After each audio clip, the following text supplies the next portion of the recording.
Hello everyone, কেমন আছো তোমরা সবাই? আশা করছি তোমরা বেশ ভালো আছো। আমি কিন্তু বেশ ভালোই আছি। তবে হ্যাঁ, একটু ঠান্ডা লেগেছে, আমার গলার আওয়াজ শুনে বুঝতেই পারছো। তো কালকে হলো জামাই ষষ্ঠী। তো জামাই ষষ্ঠীতে এবছর জামাই কিন্তু শ্বশুরবাড়িতে জামাই ষষ্ঠী করতে যেতে পারবে না, কিন্তু তাই বলে কি তাকে একটু ভালো মন্দ রেঁধে বেড়ে খাওয়াবো না? তাই কখনো হয় বলো? তার জন্যই কিন্তু আমি এখন চিকেনটাকে ম্যারিনেট করে রাখছি, যাতে কালকে সকালবেলা আমার উঠে কোনো ঝামেলা না হয়। তো এখন কালকে বানাবো হচ্ছে আমি চিকেন চাপ আর আলু বিরিয়ানি। এখন ওই রাত 10:30 থেকে 11টার মতন বাজে। তো এখন ম্যারিনেটটা করে রেখে দিলে আমার পরের দিন সকালে একটু সুবিধা হবে। আর এইভাবে দেখো, আদা রসুনটাকে না আমি একটু বেশি করে পেস্ট বানিয়ে একটা এয়ারটাইট কন্টেনারের মধ্যে অনেক দিন ফ্রিজে রেখে দিই। কারণ বাচ্চা নিয়ে যখন রান্না বান্না করতে আসি না, তখন এই রসুন ছাড়ানোটা বড্ড চাপের মনে হয়। তার জন্য কিন্তু এইভাবে আদা রসুনটাকে আমি পেস্ট বানিয়ে রেখে দিই। আর এটা না খারাপ হয় না, 4-5 দিন তো থেকেই যায়। আমি বেশি দিনের বানাই না, ওই রকম 4-5 দিনের জন্যই বানাই। তো যাই হোক, এখন কিন্তু চলো আমি ম্যারিনেটটা করে নিই আর তোমাদেরকেও দেখিয়ে দিই চিকেন চাপে কী কী ম্যারিনেশনটা আমি করছি। দেখো, এখানে বড় বড় দুটো লেগের পিস নিয়েছি। এটা কিন্তু অ্যাকচুয়ালি চিকেন চাপের পিস। তো এই দুটো পিস আমাদের দুজনের দুপুরবেলার জন্য হয়ে যাবে। ছোটো ছোটো পিসগুলো দিয়ে আমি রাত্রেবেলা ম্যানেজ করে নেবো, এর জন্য হিসাব করে নিয়েছি।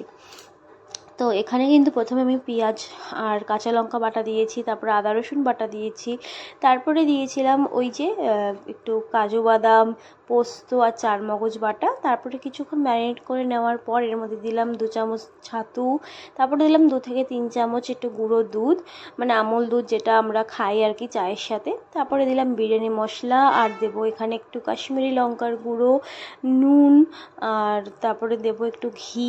আর এই বিরিয়ানি মশলাটা না আমি বাড়িতেই বানাই, আমি না বাইরের বিরিয়ানি মশলা একদম ইউজ করি না। তো বিরিয়ানি মশলাটা ওই যেরকম আমরা গোটা গরম মশলা আর জয়িত্রী জায়ফল একসাথে একটুখানি শুকনো খোলা টেলে নিলেই কিন্তু বিরিয়ানি মশলা তৈরি হয়ে যায়। তারপরে এর উপর দিয়ে দিচ্ছি 2-3 থেকে 4 ফোঁটা আতর, আর একটুখানি 2 চামচ মতন কেওড়া জল, আর 2 চামচ মতন গোলাপ জল। তারপরে এগুলোকে দিয়ে কিন্তু আমরা ভালো মতন এটাকে ম্যারিনেট করে নেব। আর এই চিকেন চাপের ম্যারিনেশনটা কিন্তু 1 ঘন্টা রাখলেই এনাফ হয়, তবে 7 থেকে 8 ঘন্টা রাখলে আরও বেশি বেটার হয়। তার জন্যই কিন্তু ওই সকালে উঠে আমার 1টা ঘন্টাও টাইম থাকে না হাতেই, যে আমি এখানে বসে থাকবো ম্যারিনেট করার পর রান্না করার জন্য। তার জন্য রাত্রেবেলায় আমি ম্যারিনেটটা করে এখন ফ্রিজে রেখে দেবো। আর হ্যাঁ দেখো, আমি না টক দই দিতে ভুলে গেছিলাম, তাই আমি পরে আবার টক দইটা অ্যাড করলাম। তো তোমরাও কিন্তু আগেই টক দইটা অ্যাড করে নিও, আমি ভুলে গেছিলাম। তো চলো, ভালো মতন ম্যারিনেট তো করা হয়ে গেছে, এবার এটাকে ঢেকে ফ্রিজে রেখে দিই, রেখে গিয়ে ঘুমিয়ে পড়ি। কালকে সকাল আবার উঠতে হবে তো, তাই না? Hey everyone, good morning. সকাল তো হয়েই গেছে, আর আমি কিন্তু এখানে মাথাও এখনও আঁচড়াইনি, চলে এসেছি কিন্তু ক্যামেরাটা অন করে। কারণ কালকে রাত্রেবেলা মাঝরাতে আর কি অনেক ঝড় বৃষ্টি হয়েছে, পুরো ব্যালকনি আমার কিন্তু কাদা আর জলে ভরে আছে। তো এইগুলোকে আগে পরিষ্কার করতে হবে, তারপরে রান্না বসাতে পারবো। না হলে তো এগুলো পাড়িয়ে পাড়িয়ে বারবার ঘর আর রান্নাঘর আমার পুরো একদম কাদা কাদা হয়ে যাবে, তাই না? তার জন্যই কিন্তু আগে সব পরিষ্কার করে নিলাম, নিজেও ফ্রেশ হয়ে নিলাম। এবার রান্নাঘরে চলে এসেছি রান্না করতে। আর দেখো, এখানে কিন্তু এই রান্নাটা এত ইজি যে শুধু কি বলবো। ম্যারিনেশনটাই হচ্ছে মেন, তারপরে কিন্তু একটু সাদা তেলের মধ্যে গোটা গরম মশলা ফোড়ন দিয়ে এই মাংসটাকে কিন্তু লো ফ্লেমে একটু বেশি বড় পিস বলে একটু টাইম লেগে একটু কষিয়েছিলাম, যাতে মাংসটা ভালো করে সেদ্ধ হয়ে যায়। আর সত্যি খুব সুন্দর সেদ্ধ হয়েছিল। ভেবেছিলাম বড় পিস যদি একটু সেদ্ধটা কম হয়, কিন্তু কোনো অসুবিধা হয়নি। ওই আধা ঘন্টা থেকে 45 মিনিট মতন লেগেছে আমার রান্নাটা করতে। লো ফ্লেমে ঢেকে ঢেকে রান্না করেছি, শুধু মাঝখানে একটু ঢাকাটা খুলে খুলে নেড়ে দিয়েছি। আর এর মধ্যে দেখো, আবার রিহু ঘুম থেকে উঠে গেছে, তাকে তো কোলে নিয়ে আমাকে রান্না করতে হবে, কিছু করার নেই। ওর বাবা গেছে একটু ফ্রেশ হতে, তার জন্য ওকে কোলে নিয়েই কিন্তু আমরা রান্নাটা করছি। তো এখানে কিন্তু আমার ওকে ওর বাবা আসার পর ওকে দিয়ে দিয়েছে, আর এখানে মাংস রেডি হয়ে গেছে। বিরিয়ানির জন্য বেরেস্তাও আমার ভাজা হয়ে গেছিলো। এখন আমি কিন্তু আমাদের ব্রেকফাস্টের জন্য ঘুগনিটা বানিয়ে নেব। ওই যে বললাম, আজকে তো জামাই ষষ্ঠী, তার উপরে সানডে, তো সমস্ত কিছুটাই ভাবছি একটু স্পেশালি বানাবো।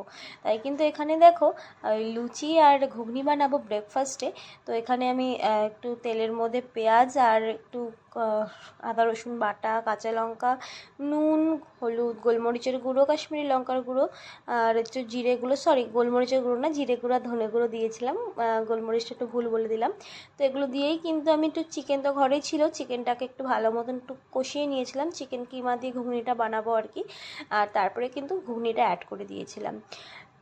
এবার জামাই যেহেতু জামাই ষষ্ঠী করতে যেতে পারেনি, কিন্তু শাশুড়ি কিন্তু তার দায়িত্বটা ঠিকই পালন করেছে। মানে আমার মা কিন্তু আমাদের জামাই ষষ্ঠী উপলক্ষে টাকা পাঠিয়ে দিয়েছিল খাওয়ার জন্য।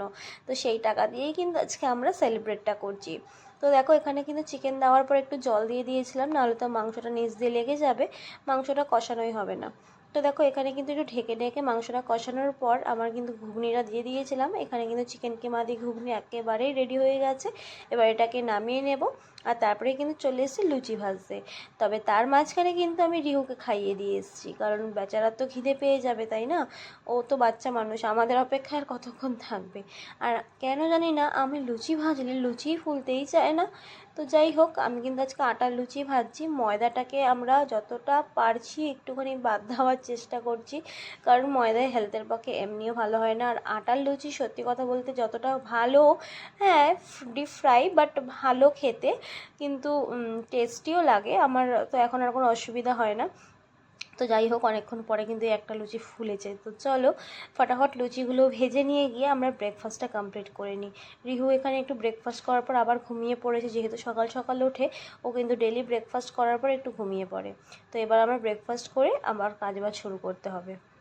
সমস্ত কাজকর্ম সেরে কিন্তু আমি স্নান করে চলে এসেছি। তারপরে কিন্তু পুজোও দিয়ে দিয়েছি। আজকে একটু আম দিয়ে ঠাকুরকে পুজো দিয়েছিলাম, কারণ আমার ঘরে না ফ্রেশ আম আনা হয়েছিল, যেহেতু ষষ্ঠী ছিল। সব কিছুই আমরা একবারে একবারে মানে ডিটো করার চেষ্টা করেছি ঘরে। তাই কিন্তু ঠাকুরকে আম দিয়ে পুজোটা দিয়েছি। আমার কিন্তু পুজো দেওয়া হয়ে গেছে। আর এবার কিন্তু চলো রিহুকে খাইয়ে দিই।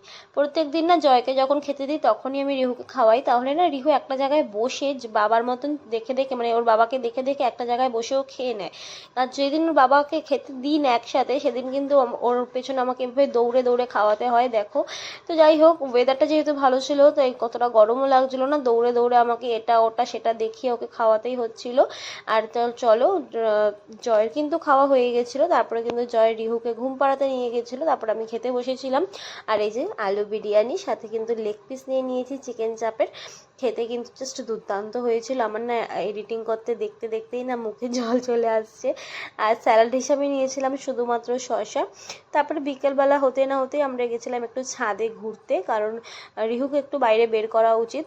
আমি রোজই তো ওকে পার্কে নিয়ে যাই, তবে এখন তো বৃষ্টির ওয়েদার, যখন তখন বৃষ্টি নেমে যাচ্ছে, তাই ওকে আজকে পার্কে নিয়ে যাইনি। তিনজনে মিলে একটু ছাদে গেছিলাম, খুব সুন্দর হাওয়া দিচ্ছিল। তো চলো আজকের ব্লগটা এই অবধি। ভালো লেগে থাকলে সাবস্ক্রাইব করে দিও, আর ফেসবুকে দেখে থাকলে একটা লাইক করে দিও। ওকে, বাই।